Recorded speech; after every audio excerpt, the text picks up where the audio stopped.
मेरे प्यारे मित्रों नमस्कार।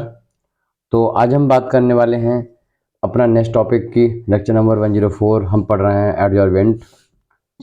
तो आज का टॉपिक हमें बहुत सारी नई चीज़ें सिखाएगा और एडजॉर्बेंट और एडजॉर्प्शन इन सब का क्या एप्लीकेशन है इंडस्ट्री में, हम इसको भी समझेंगे। तो हेडिंग डाल लीजिएगा, नेचर ऑफ एडजॉर्बेंट, यानी वो कौन सी उसके अंदर कैरेक्टरिस्टिक है जिसकी वजह से हमारा एडजॉर्बेंट एक अप्रोप्रिएट एडजॉर्बेंट है, स्पेसिफिक कंपोनेंट को सेपरेट कर सकता है, उसके अंदर वो कंपोनेंट को सेपरेट करने की क्षमता है। हम उसके बारे में बात करेंगे और हम उसका इंडस्ट्री में कहाँ यूज करते हैं इसको भी समझेंगे। इसके माध्यम से आप डिफरेंट टाइप के एक्टिव एडजॉर्बेंट कौन कौन से होते हैं उनके बारे में जान जाओगे, उनके नाम भी आपको पता हो जाएंगे। तो एग्जाम में क्वेश्चन बन सकता है कि नेम ऑफ एडजॉर्बेंट, तो आप बता सकते हो उनकी नेचर क्या है, तो जो कैरेक्टरिस्टिक है उनको वहाँ पर रखोगे और उन स्पेसिफिक एडजॉर्बेंट को हम कहाँ पर यूज करते हैं वो हम देखेंगे, ठीक है। और साथ में आपको ओरली हम बताएंगे उनकी स्ट्रेंथ क्या है और उनकी वीकनेस क्या है।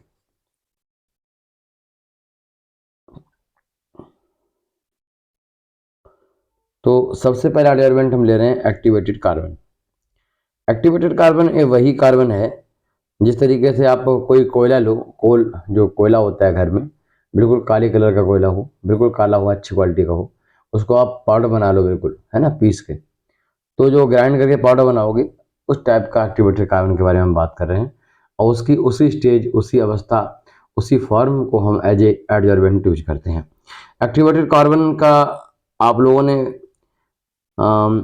व्यवहारिकल तरीके से व्यवहारिक तरीके से देखें तो आपने देखा होगा कि आजकल बड़ा माहौल चल रहा है कि एक्टिवेटेड चारकोल से बना हुआ क्रीम है, चेहरे पे लगाने पे क्या है कि पूरा वो इम्प्योरिटी दूर कर लेगी और अगर आप बिल्कुल काले हो तो गोरे हो जाओगे, ऐसा चल रहा है माहौल। तो ऐसे माहौल में वो एक्टिवेटेड कार्बन कई बार सामने आया। एक्टिवेटेड कार्बन काफ़ी इंडस्ट्रियल कंपोनेंट है और लोगों की अप्रोच से दूर था, बट अब जब से वो हमारा क्रीम सामने आई, हम हर कोई व्यक्ति जानने लगा। एक्टिवेटेड कार्बन को हम एक्टिवेट चारकोल भी कहते हैं। तो इसका यूज जो हमारा एडजॉर्बेंट नंबर 1 है, इसके यूज के बारे में हम लिखेंगे। इसका यूज लिखिएगा, देखो, रिमूवल ऑफ, यहाँ लिखना यूज, एक लाइन डाल लो, use, removal of organic pollutants from aqueous aqueous या फिर गैसियस एफिरेंट। इसमें एग्जांपल दें आपको, कई इंडस्ट्री ऐसी होती हैं जिनका पास वाटर होता है, वो उनका वेस्ट वाटर होता है, एफिलेंट होता है, उसको उन्हें बाहर फेंकना होता है। वो चाहें तो उसको दोबारा से पीने के पानी में कन्वर्ट कर सकते हैं। तो पहले उनके केमिकल ट्रीटमेंट से उनके इम्प्योरिटी, डिफरेंट केमिकल रिमूव किए जाते हैं। जो केमिकल अप्रॉक्स 100% रिमूव हो जाते हैं, उसके बाद जरूरत होती है उसमें और चीज़ों को दूर करने की, जैसे कि उनकी गंध, उनकी जो दुर्गंध होती है, उनके स्मेल होती है, उसको दूर करने के लिए हम एक्टिवेट चारकोल की लेयर से उसको गुजारते हैं, पास करते हैं। जिससे क्या होता है, उसमें जो डिफरेंट ऑर्गेनिक पोल्यूटेंट होते हैं वो दूर जाते हैं और उनके दूर होते ही उसकी स्मेल जो है वो आना बंद हो जाती है। फिर उसके बाद हम उनमें और ट्रीटमेंट करते हैं, जैसे कि अगर उसमें हार्डनेस है तो उसके लिए हम थोड़ा लाइम प्रोसेस जो भी है उनको फॉलो कर सकते हैं। अगर उसमें हम अदर टाइप के हमारे पॉजिटिव नेगेटिव आयंस अवेलेबल हैं तो हम रेजिन कटायन रेजिन और रेजिन से गुजारते गुजारते हैं उसको, फिर बाद में मिक्स रेजिन से गुजारते हैं। तो कहीं ना कहीं ये काफ़ी ज़्यादा आजकल स्कोप में है और काफ़ी इंडस्ट्री में यूज होता है। तो एक्टिवेटेड कार्बन का स्पेशली यूज होता है कि पोल्यूटेंट, ऑर्गेनिक पोल्यूटेंट को दूर करने के लिए, स्मेल को दूर करने के लिए। किसमें से, अगर हमारे पास कोई गैसेस का एफिलेंट है या फिर लिक्विड एफिलेंट है, ज़्यादातर पानी से ऐसा ट्रीटमेंट किया जाता है। अब बताइए सर इसकी नेचर क्या होगी।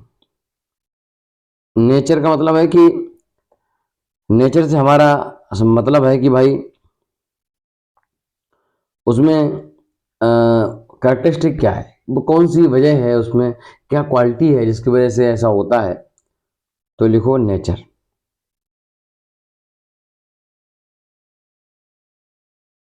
अभी हम पहला एग्जाम्पल पढ़ रहे हैं एक्टिवेटेड कार्बन, और उसमें लिखना है hydrophobic surface.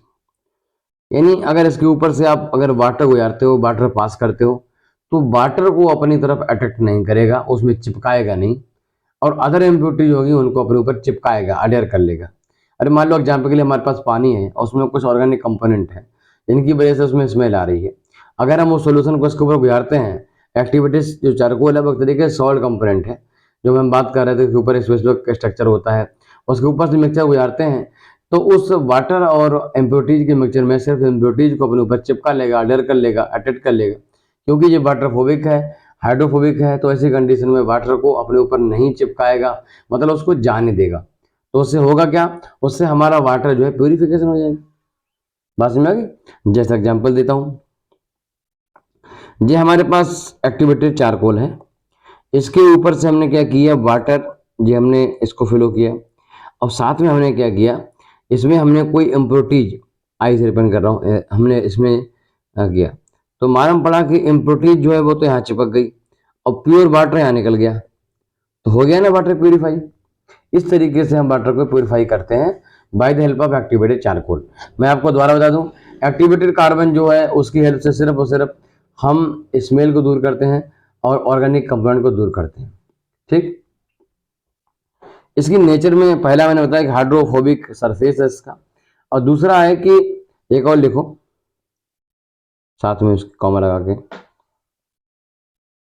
Favours Organics over air और वाटर। तो ऐसे ऑर्गेनिक कंपोनेंट या वाटर में हो या फिर एयर में, मतलब किसी गैसीय मिक्सचर में हो, तो वो आसानी से दूर कर सकता है, ये इसकी प्रॉपर्टी है। तो एक आइडिया आपको लग गया होगा कि आखिर ये लोग काम कैसे करते हैं, एक्टिवेटेड कार्बन कैसे काम करता है। ऐसे और भी कई एडवर्मेंट हो सकते हैं जो इसी सिद्धांत पे काम करते हो, तो ये बात आइडिया आपको लग गया होगा। अच्छा, मान लो कहीं पर आपको ऐसा लग रहा है कि भाई मुझे वाटर को क्या करना है, हमें एडजॉर्ब करवाना है, वाटर को मुझे इसके ऊपर अडर करवाना है, तो हम ऐसा मटेरियल चूज करेंगे जो कि हाइड्रोफिलिक हो। जैसे कि हाइड्रोफोबिक था, तो हम हाइड्रोफिलिक कंपाउंड को सेलेक्ट करेंगे, तो वहां पर क्या होगा, जस्ट उल्टा होगा, वाटर जो चिपक जाएगा। एग्जाम्पल दिए सर आपने बोला, तो जैसे मान लो कोई कंपाउंड हमारे पास है वो 99% प्योर है, मगर उसमें 1% वाटर है, और वाटर हमें दूर करना है, तो हम by the help of this technique हम क्या कर सकते हैं, दूर कर सकते हैं। तो चलिए अब हम ये देखते हैं कि एक्टिवेटेड कार्बन का जब हम इंडस्ट्री में यूज करते हैं तो इसकी स्ट्रेंथ क्या है। इसकी स्ट्रेंथ सबसे बड़ी ये है कि एक्टिवेटेड कार्बन जो है बहुत महंगा नहीं होता है। आप जानते हो कि कोयले से बनता है तो बहुत महंगा नहीं होता, पहली बात। और दूसरी बात जो है, आ, अगर कहीं पर ऐसा हो रहा है, इसकी वजह से पोल्यूशन हो रहा है किसी वजह का, तो हम उसको इजीली कंट्रोल कर सकते हैं। जैसे मान लो कि हमारे पास किसी एयर स्ट्रीम में मिल रहा है, कार्बन के पार्टिकल उड़ रहे हैं, तो हम क्या करेंगे, हम ऊपर से हम एक टैंक में ले जाएंगे, ऊपर से पानी डालेंगे, तो पानी डालेंगे, स्क्रबिंग बोलते हैं इसे, तो हम ड्राई स्क्रबिंग से हम उसको क्या कर सकते हैं, ड्राई स्क्रबिंग मतलब पानी की हेल्प से हम उसको दूर कर सकते हैं। यही क्या है कि अगर हमें लगता है कि उसमें और कुछ कंपोनेंट एफिशिएंसी कम मिल रही है, तो कुछ हम केमिकल स्क्रबिंग भी कर सकते हैं, इसके हम बेट स्क्रबिंग कहते हैं, हम वो भी कर सकते हैं। फिलहाल इस केस में बेट स्क्रबिंग नहीं किया जाती। दूसरी बात हम करें अगर वीकनेस के बारे में, तो इसमें क्या है कि जो ऐसी कंडीशन में जो एक्टिवेटेड कार्बन जब यूज करते हैं, ठीक है, तो हमने क्या किया कि उसमें एक्टिवेटेड कार्बन ले लिया और उसको साथ में हमने हैंडल किया, वाटर प्लस इम्प्योरिटीज हैंडल की, इम्प्योरिटीज के ऊपर चिपक गई, तो बाद में हीटर जब करते हैं तो इम्प्योरिटी को अलग करना चाहते हैं, जो मैंने बोला कि सिंपल एक वंडरवाल फोर्स से एडेड हो जाती है, वो उनको हीटअप करते हैं, तो फिर बाद में दिक्कत ये आती है कि फिर आसानी से वो दोबारा से अलग नहीं होते इम्प्योरिटी, जिससे हमारा इसमें रिजेनरेशन में प्रॉब्लम आती है। हमारा जो एक्टिव कार्बन रिजेनरेट नहीं हो पाता है तो पार्सली हो पाता है, हम दोबारा यूज करते हैं, फिर दोबारा करते हैं, तो 2-3 साइकिल में क्या होता है, ये बेकार हो जाता है, तो ये रिप्लेस करना पड़ता है, रिप्लेसिंग कॉस्ट जो होती है वो ज़्यादा आती है, तो ये प्रॉब्लम इसके साथ रहती है।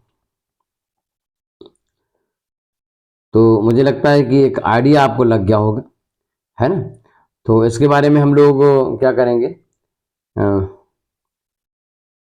बात नेक्स्ट लेक्चर में कर पाएंगे, क्योंकि क्या है बैटरी हमारी ख़त्म हो रही है इसकी, और इस वजह से। चलिए, तो थोड़े आवाज़ अगर डिस्टर्ब हो तो प्रॉब्लम मत करना, माइक हटा दिया है। तो हम बात कर रहे हैं दूसरे प्रकार के एडजर्वेंट की। एडजर्वेंट नंबर 2, एग्जाम्पल और लेते हैं। एक एग्जाम्पल होता है कि मॉलिक्यूलर सीव्स होती हैं। मॉलिक्यूलर क्या होती हैं? सीव्स होती हैं। मॉलिक्यूलर सीव्स आप लोगों ने देखा होगा, जब हम इंडस्ट्री में न्यूमेटिक एयर बनाते हैं, उसको ड्राई करते हैं, तो वो कुछ मॉलिक्यूलर सीव्स ऐसी होती हैं जो कि मान लो ज्यूलाइट्स की बनी होती हैं या फिर किसी और मटेरियल बनी होती हैं। वो वाटर ऑब्जर्व कर सकती हैं, अपने ऊपर चिपका सकती हैं वाटर को। इस टाइप का आप लोगों ने देखा होगा। तो molecular sieve just like a spherical pellets, गोलियां होती हैं, स्पेयर होते हैं। तो लिखो कार्बन मॉलिक्यूलर सीव, जिसे इंडस्ट्री में सिंपली CMS कहते हैं। अगर हम नेचर के बारे में बात करें इसकी, तो इसमें किसकी वजह से ये एज ए एडजॉर्बेंट काम करता है? तो इसमें क्या होता है कि मॉलिक्यूलर सीव इस तरीके से गोलियां होती हैं, इस टाइप से होते हैं कि इनके अंदर कोई पोरोसिटी होती है, मतलब अंदर से होल होते हैं, तो उनके माध्यम से मटेरियल पास करते हैं। तो कुछ मटेरियल डिफ्यूज हो पाते हैं, कुछ नहीं हो पाते हैं। तो पार्टिकल की डिफ्यूजिविटी है, उनके डिफरेंस के आधार पे हमें ये काम करता है। तो लिखिएगा separate separate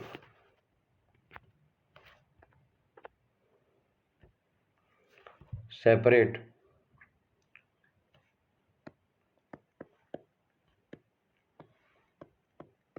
on the basis of difference in intra particle diffusivity. जब कोई पार्टिकल किसी पोर के अंदर से होकर पास होता है, पतली पतली ट्यूब से, जो ट्यूब सीधी हो सकती हैं, मतलब इस पाथ सीधा हो सकता है, या फिर पाथ इस तरीके से कोई टॉर्सिसिटी होती है, ऐसे हो सकता है। तो इस टाइप के डिफ्यूजन को हम इंट्रा पार्टिकल डिफ्यूजन कहते हैं। पार्टिकल के अंदर से होकर डिफ्यूजन होता है, this is called intra particle diffusion. तो यहाँ पर इंट्रा पार्टिकल डिफ्यूजिविटी में जो डिफरेंस है, कोई मॉलिक्यूल है जो कि अंदर से होकर बहुत तेज़ से पास होता है, कोई धीरे से पास होता है, कोई पास नहीं हो पाता है। तो इन सब की प्रॉपर्टी के आधार पर हम क्या कर सकते हैं, कंपाउंड को अलग कर सकते हैं। फॉर एग्जांपल, जैसे हमने बोला कि भाई यहाँ पर हमारे पास मटेरियल है और मुझे पास करवाना है, तो A और B है, मुझे अलग करना है। इसमें से A तो है वो फटाफट आगे बढ़ता गया और पास हो गया, और B जो है कहीं यहाँ अटक गया, कहीं यहाँ अटक गया, कहीं यहाँ अटक गया, यहाँ अटक गया, B पास ही नहीं हो रहा। तो भाई सिर्फ A मिलेगा ना बाहर, तो B हमारा प्यूरीफाई हो गया ना, हो गया। इस तरीके से करते हैं। बाद हमने देखा कि भाई इसको गर्म करने पर ये वापस हो सकता है, इसको अलग निकाल लिया हमने, धूप में डाल दिया, वो ड्राई हो गया, B अलग हो गया। देखा A और B दोनों अलग हो गए। अगर हम अब बोले सर धूप में डाल देंगे तो बैच पा जाएगा क्या? तो बिल्कुल आपने सही क्वेश्चन पूछा। हम उसको कंटिन्यूस करने के लिए क्या कर सकते हैं, हमारे पास 2 कॉलम होंगे, पहले कॉलम में हम पहले यूज कर रहे होंगे, हमें लगे बाद हम पूरा काम करना बंद कर दिया है, तो हम दूसरे कॉलम ले लेंगे और पहले वाले में स्टीम से गर्म कर देंगे। स्टीम क्या करेगी, वो B को रिमूव कर देगी और B को रिकवर कर लेंगे। अगर वो काम का बनना हवा में उड़ा देंगे। अगर हमें लगता है गवर्नमेंट नॉर्म्स के अंदर में है, पोल्यूशन कंट्रोल बोर्ड के हिसाब से कोई दिक्कत नहीं उसको है, जो अपनी कंपनी पॉलिसी उनके साथ कोई दिक्कत नहीं है, तो वो हम उसको बाहर उड़ा सकते हैं। मतलब एक एग्जाम्पल मैं आपको दे रहा हूँ। तो यहाँ पर अगर हम आप बोलो सर इसका यूज बताइए सर, कहाँ पर यूज होता है? भैया जो मॉलिक्यूलर सीव का यूज कहाँ होता है, तो अगर हमें कहीं पर एयर से नाइट्रोजन बनाना हो तो उसके लिए हम यूज कर सकते हैं। Production of nitrogen from O2। अब आपको पता करना पड़ेगा कि नाइट्रोजन मतलब नाइट्रोजन फ्रॉम एयर। तो अब बोलो सर एयर में तो दो ही चीज़ें होती हैं, नाइट्रोजन होता है और एक जो है नाइट्रोजन होता है और साथ में क्या होता है, ऑक्सीजन होता है। तो सर इसको कैसे अलग करते हैं? तो मैंने क्या बोला, on the basis of size. Size जब बढ़ता है किसी पार्टिकल का तो डिफ्यूजिविटी भी अफेक्टेड होती है। कैसे होती है? ग्राम्स ने क्या बोला कि डिफ्यूजिविटी जो होती है पार्टिकल डेंसिटी डिपेंड करती है, डिफ्यूजिविटी होती है पार्टिकल साइज डिपेंड करती है, डिफ्यूजिविटी मॉलिक्यूल वेट डिपेंड करती है। मैंने आपको पढ़ाया था एमईवी में। तो उस तरीके से हमने इसको समझा। तो इतनी बात समझ में आ गई। अब इसमें एक क्वेश्चन जो उठता है, सर इसमें बेनिफिट क्या है, एडवांटेज क्या है इसका? इसमें एडवांटेज होगा ना कोई, तभी तो इंडस्ट्री यूज किया जाता है। तो पहली बात तो यह है कि बहुत ही परफेक्ट एक प्रैक्टिकल एडजॉर्बेंट है, जिससे हम आसानी से N2 और O2 को अलग कर सकते हैं। कैसे? एयर को डालेंगे, एयर में मान लो O2 निकल गया, बचा N2, तो अलग हो गया ना, दो ही चाहिए O2 N2। आप बोलो सर प्यूरीफाई तो 100% नहीं होगा, नहीं होगा, कोई दिक्कत नहीं। अरे अगर मान लो ऑक्सीजन में अगर थोड़े से मॉलिक्यूल हमारे देखते हैं भाई उसके भी हैं, आर्गन के हैं या फिर किसी और के हैं, CO2 के हैं, तो कोई दिक्कत वाली बात नहीं। CO2 कितना है? 0.03%। अब बढ़ गया थोड़ा सा 0.035 मान लो। तो कहने का मतलब ये है कि हम मान सकते हैं कि ऑक्सीजन प्योर मिल जाएगी, और प्योर ऑक्सीजन से समय तो कितनी कीमती होती है। कोरोना के टाइम में बताइए आपको कितनी कीमती हो गई थी। तो उसका प्रोडक्शन इसी तरीके से किया जाता है। हालांकि ऑक्सीजन प्रोडक्शन के 5-6 तरीके हैं, जो मैंने आपको केमिकल टेक्नोलॉजी में पढ़ाए थे। लिंडे फ्रेंकल प्रोसेस आपको बताया था किस तरीके से वहाँ पर हम बनाते हैं, और भी कई टेक्नोलॉजी आपको समझाई थी, वो भी बताया था। एसयू प्लांट में कैसे बनाते हैं वो बताया था आपको। हम क्रायोजेनिक प्रोसेस से कैसे बनाते हैं आपको बताया था। हम कंडेंसर से कैसे बनाया था आपको बताया था। तो ये सब चीज़ें जो हैं आपने सीखी।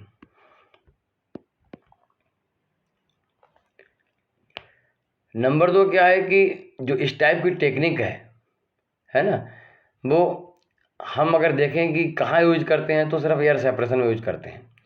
इस टाइप की टेक्निक जो है CMS वाली टेक्निक है, वो ज़्यादातर एयर सेपरेशन में इफेक्टिव होती है, और कई मिक्सचर है उनको अलग करने में इफेक्टिव नहीं होती है। क्यों नहीं होती है? क्योंकि मैंने बोला एक मॉलिक्यूल फंस जाएगा, एक मॉलिक्यूल निकल जाएगा। तो क्या भाई दो ही मॉलिक्यूल है? तो अगर दो मॉलिक्यूल वाली जगह तो उन्होंने इफेक्टिव होती है, मगर दिक्कत यहाँ पे है कि दो मॉलिक्यूल के साइज भी हमें सेलेक्ट करने पड़ेंगे। कि भाई मालूम पड़ा हमने कहा, आपने कहा सर ऐसा है मेथनॉल एथेनॉल को कर देगा, तो भाई मेथनॉल पार्टिकल जो है इतने पास में है कि उनको दूरी नहीं कर पाएगा, वो दोनों निकल जाएंगे। मतलब डिफरेंट टाइप की एस्पेक्ट्स आप देख सकते हो। इसका डिसएडवांटेज यही है कि ये इंडस्ट्रियली यूज होता है और स्पेशली एयर सेपरेशन में यूज होता है, और कई जगह पर बार बार ये यूज नहीं होता है। ये इसका डिसएडवांटेज है। ठीक, चलिए तीसरा टॉपिक, तीसरा हम एग्जाम्पल लेते हैं जो बहुत यूज होता है और जो कि एक अपने आप में अच्छा खासा एडजॉर्बेंट है, जिसे बोलते हैं सिलिका जेल। ठीक, व्हाट इज सिलिका जेल? पहले लिखो यूज इसका क्या है। सिलिका जेल का यूज क्या है? आप लोग याद करो, आपने कहीं पर देखा होगा सिलिका जेल का यूज क्या है।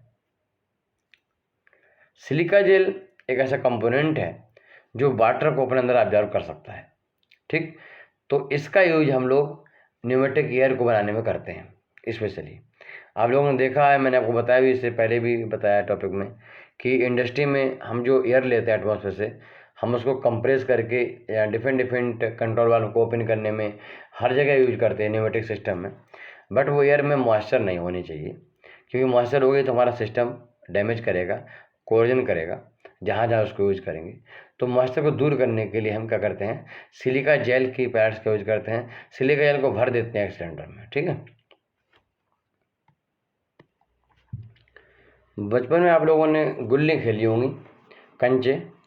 तो इस कंचे जैसा सफ़ेद कंचा जो आते थे ना, तो इस सफ़ेद कंचे ऐसा जो स्ट्रक्चर है, इनको सिलिका जेल कहते हैं। इंडस्ट्री में आप लोगों ने अगर गए हैं तो वहाँ देखा होगा, इंडस्ट्रियल में कई जगह पर आपने देखा होगा इनका यूज होता है। आपने फर्टिलाइजर प्लांट्स में देखा होगा। तो सिलिका जेल का यूज क्या है, लिखो।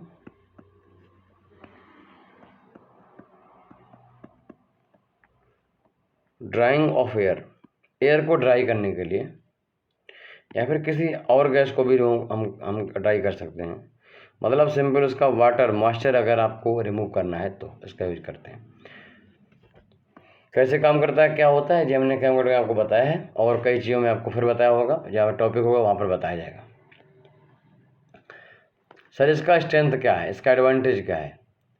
एडवांटेज थोड़ी ये है कि ये काफ़ी देर तक मॉइस्चर रिमूव करता रहता है, मतलब उसको मॉइस्चर रिमूव करने की कैपेसिटी जो होती है वो काफ़ी ज़्यादा होती है। और जो मॉलिकुलर सीव मैंने बताई आपको, एक मॉलिकुलर सीव का नाम होता है जेडेमस, जियोलाइट मॉलिकुलर सीव, ठीक, जैसा ना कार्बन मॉलिकुलर सीव, वैसे जियोलाइट मॉलिकुलर सीव, उसके मुकाबले में उसकी कैपेसिटी ज़्यादा होती है वाटर को अपने अंदर रखने की,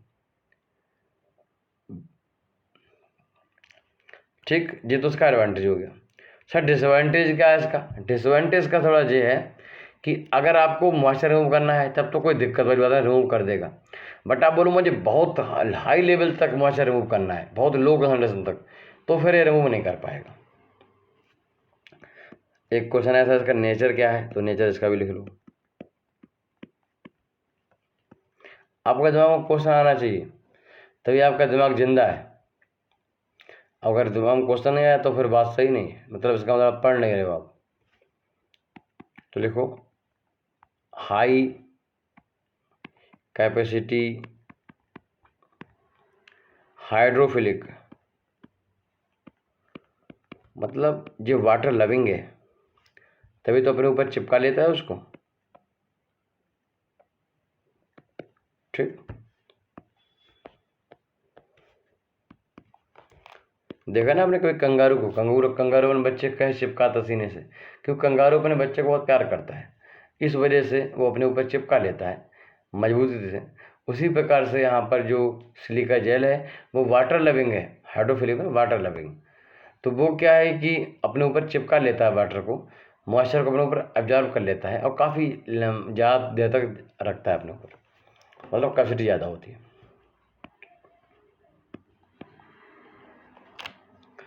मगर ज़्यादा होती है बट कुछ ना कुछ वाटर छूट जाता है, इसी वजह से कंसंट्रेशन बहुत डाउन नहीं हो पाता, इसकी वीकनेस में आ जाता है।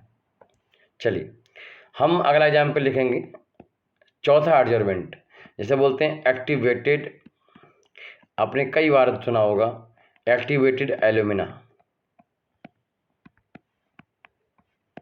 ठीक, एक्टिवेटेड एल्यूमिना। नेचर क्या लिखो उसका, नेचर लिखो। पहला नेचर है कि इसकी कैपेसिटी जो है काफ़ी ज़्यादा होती है, मैं किसकी ज़्यादा होती है, जी हाइड्रोफिलिक है, क्या है, जी हाइड्रोफिलिक है, हाइड्रोफिलिक टाइप का जी क्या है, एडजॉर्बेंट है, ठीक। हाइड्रोफिलिक होने की वजह से इसका यूज लिखो, इसका यूज है drying of gas mixture, drying of gas, drawing का मतलब ही सीधा होता है मॉइस्चर रिमूव करना, समझे, कोई और केमिकल रिमूव नहीं करना, मॉइस्चर रिमूव करना।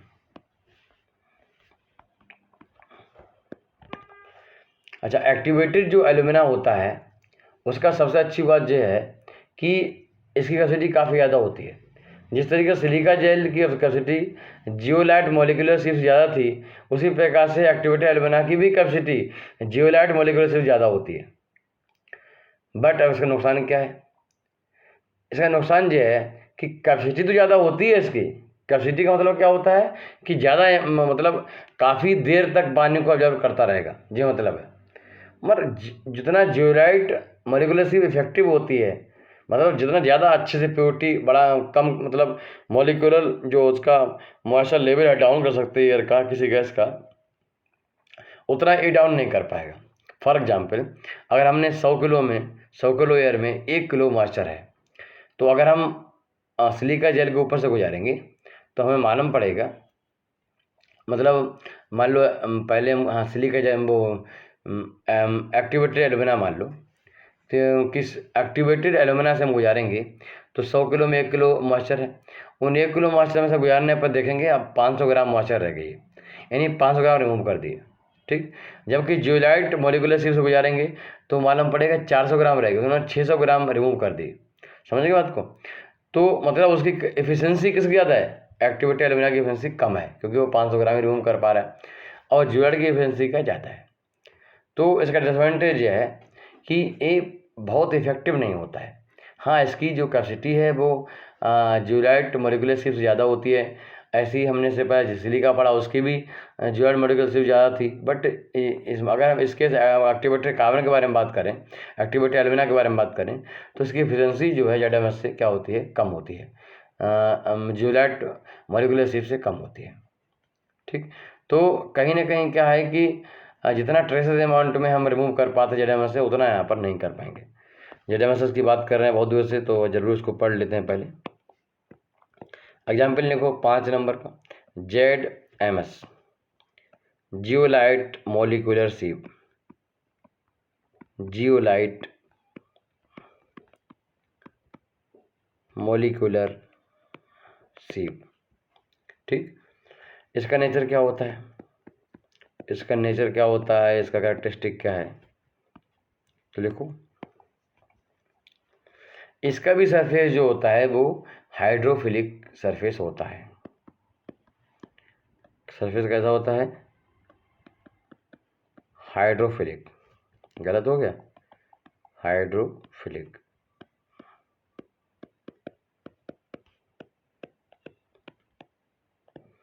सरफेस कैसा होता है इसका, हाइड्रोफिलिक होता है।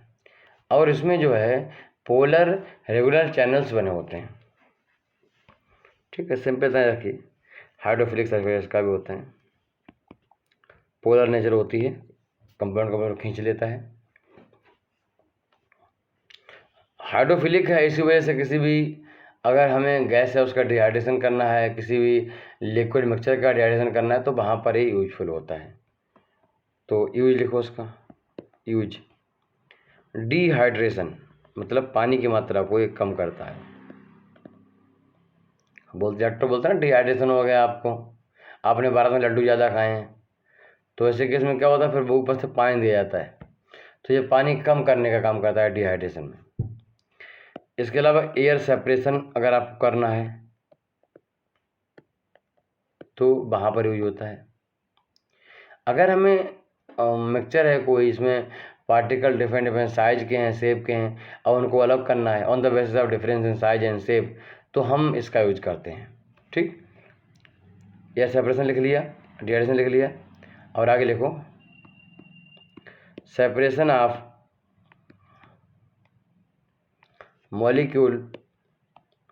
Molecules based on shape and size, या फिर साइज एंड शेप।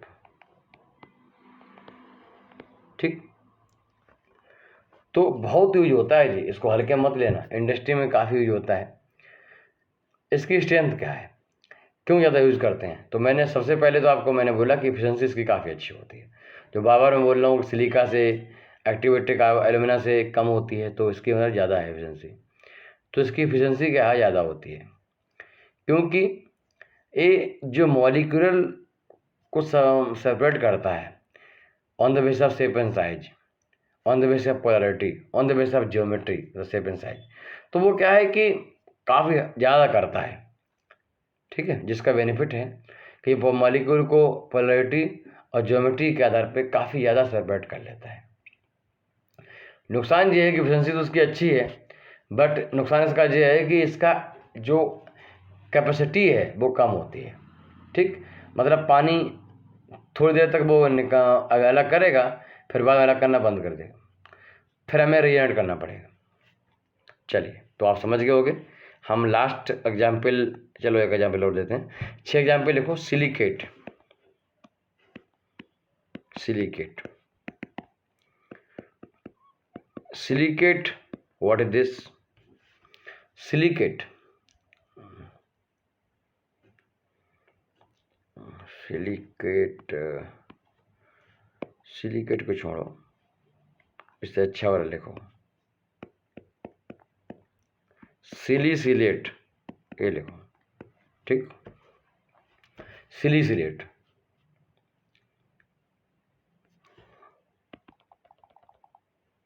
ये पर तुम फाइनल लिखो, सिली कैलाइट। ठीक, SILICALIT, सिली कैलाइट। इसकी भी नेचर वही है कि हाइड्रोफोबिक है। ठीक, कैसा है? हाइड्रोफोबिक है, मतलब वाटर हीटिंग है। अब जब वाटर को प्यार नहीं करता, उससे घृणा करता है, मतलब उसको दूर करेगा। ठीक, ये वाटर हीटिंग है, हाइड्रोफोबिक सरफेस इसकी नेचर होती है। सरफेस कैसी है इसकी? हाइड्रोफोबिक है, PHOBIC। ठीक, ये तो उसकी नेचर हो गई। यूज लिखो इसका, यूज लिखो, removal of organic from gas, या फिर removal of organic from gas stream. ठीक, removal of organic from gas stream. Strength क्या है इसकी? स्ट्रेंथ क्या है कि ये जल्दी से ख़राब नहीं होता है, इसमें ये खास बात है। इसके ऊपर कोई मटेरियल डिपोजिशन बहुत ज़्यादा नहीं होता है, सरफेस डीएक्टिवेट नहीं होती, ये भी इसकी बात है। इसको सिंपली अगर हमें रिएजेंट करना हो तो हम गर्म कर देते हैं, बर्निंग कर देते हैं, इसकी जला देते हैं, तो क्या होता है कि ऊपर से जो कुछ कंपाउंड होते हैं कार्बन टाइप के वो जल जाते हैं। ठीक, ध्यान देना, बहुत ज़्यादा यूज होता है सिलिकैलाइट। अगर हमारे पास कोई गैस स्ट्रीम है, उसमें से ऑर्गेनिक कंपाउंड को अलग करना है, हम यूज करते हैं। अगर मुझे बाद में सरफेस की डीएक्टिवेट हो जाती है, एक्टिवेट करने के लिए बर्निंग करते हैं, तो ऊपर का सरफेस दोबारा से नया हो जाता है, दोबारा यूज कर सकते हैं। वीकनेस इसकी क्या है, डिसएडवांटेज क्या है कि महंगा होता है। ठीक, ये इसका डिसएडवांटेज है। चलिए लास्ट और लिखिए, लास्ट भी है और बहुत मॉडर्न भी है, जिसका नाम है पॉलीमर टाइप एडजॉर्वेंट। बहुत एडवांस है ये। मेरा इसका यूज क्या है? यूज वही है जो पहले वाले का था, removal of Organics from gas stream. ध्यान रखो, जब बात आ गई पॉलीमर की, जब बात आ गई मेम्ब्रेन की, तो वहाँ पर महंगाई आ गई। बात समझेगा आपको? जैसे कि आजकल क्या है कि कुछ प्रोडक्ट ऐसे होते हैं जिनकी पैकिंग अच्छी कर देते हैं, तो महंगे हो जाते हैं। अंदर का माल बेकार है, बाहर की पैकिंग अच्छी है, तो बेवकूफ़ लोग ले रहे हैं उसको, पहले दिखावा दिखा रहे हैं। तो यहाँ पर पॉलीमर जब वर्ड ऐड हो जाता है, मेम्ब्रेन वर्ड तो बहुत महंगा होता है। आप महसूस नहीं कर सकते हो कि कितना महंगा होता है। जैसे आप आईफोन चलाते हो ना, उसकी कॉस्ट होती है, ऐसे इन पॉलीमर की कॉस्ट होती है। ठीक, तो डिसएडवांटेज का ये है कि ये काफ़ी महंगे होते हैं। एक्टिवेटेड कार्बन काफ़ी जो होता है हमारा, एक्टिवेटेड कार्बन से भी ये महंगे होते हैं। हालांकि एक्टिवेटेड कार्बन महंगा नहीं होता है, तो ये महंगे होते हैं उससे। यूज के बारे में बता दिया कि हमारे पास कोई मिक्सचर है, गैस मिक्सचर, तो रिमूव करने के लिए करते हैं। और नेचर क्या है? तो नेचर इनकी केमिकल नेचर है, स्पेसिफिक केमिकल होने की प्रॉपर्टी इनके अंदर। तो लिखो, स्टायरीन डाई वाइनिल बेंजीन। ठीक, ये दोनों कोपॉलीमर हैं, is the most common example. समझ गए? ये कहानी है इसकी। और एडवांटेज इसका ये है कि इससे फॉलिंग वगैरह ज़्यादा नहीं होती है, तो काफ़ी समय तक काम करता रहता है। डिसएडवांटेज ये है कि सस्ता, मतलब बहुत महंगा होता है। ये भी बता दिया आपको, और नेचर बता दिया आपको। जिस जो कोपॉलीमर सिस्टम है, कोपॉलीमर क्या होते हैं पढ़ाया है केमिकल टेक्नोलॉजी मैंने, तो वो आपने सीखा होगा। तो मुझे लगता है कि आपको काफ़ी गहराई चीज़ें समझ में आई होंगी। इस टॉपिक हमने कई चीज़ें कवर की। सबसे पहले नेम ऑफ एडजॉर्वेंट कवर किया, फिर उनकी कैरेक्टरिस्टिक नेचर आप कवर किया कि अब आप समझ गए हो कि अगर हमें टॉपिक लिखना है कि नेचर क्या होगी, तो समझ कैसे लिखना है, क्या होता है। आपको नाम लिखने हैं, उनकी नेचर लिखनी है। नेचर क्या होगा? या तो हाइड्रोफोबिक होगा, ठीक, हाइड्रोफोबिक होगा, जैसे कि सिलिकाइलाइट, वो हाइड्रोफोबिक है। एक्टिवेटेड कार्बन हाइड्रोफोबिक है। या फिर वो हाइड्रोफिलिक होगा, जैसे कि सिलिका जेल हाइड्रोफिलिक है, एक्टिवेटेड एल्यूमिना हाइड्रोफिलिक है। ठीक, या वो केमिकल बेस्ड होगा, जैसे कि पॉलीमर एडजॉर्वेंट, ये आपको बात समझनी पड़ेगी। या फिर वो इंट्रा पार्टिकल डिफ्यूजिविटी में डिफरेंस होगा, जैसे कि कार्बन मॉलिक्यूलर शेप। अब मॉलिक्यूलर शेप जितनी भी होती है उनमें ये तो प्रॉपर्टी होती ही होती है कि वो पार्टिकल शेप एंड साइज पे ध्यान देती हैं। वो on the basis of geometry, on the basis of polarity compound को अलग करती हैं। तो ओवरऑल ये लेक्चर था, मुझे लगता है लेक्चर काफ़ी अच्छा हो गया, काफ़ी जानकारी मैंने आपको दी। तो फिर मिलते हैं, नमस्कार।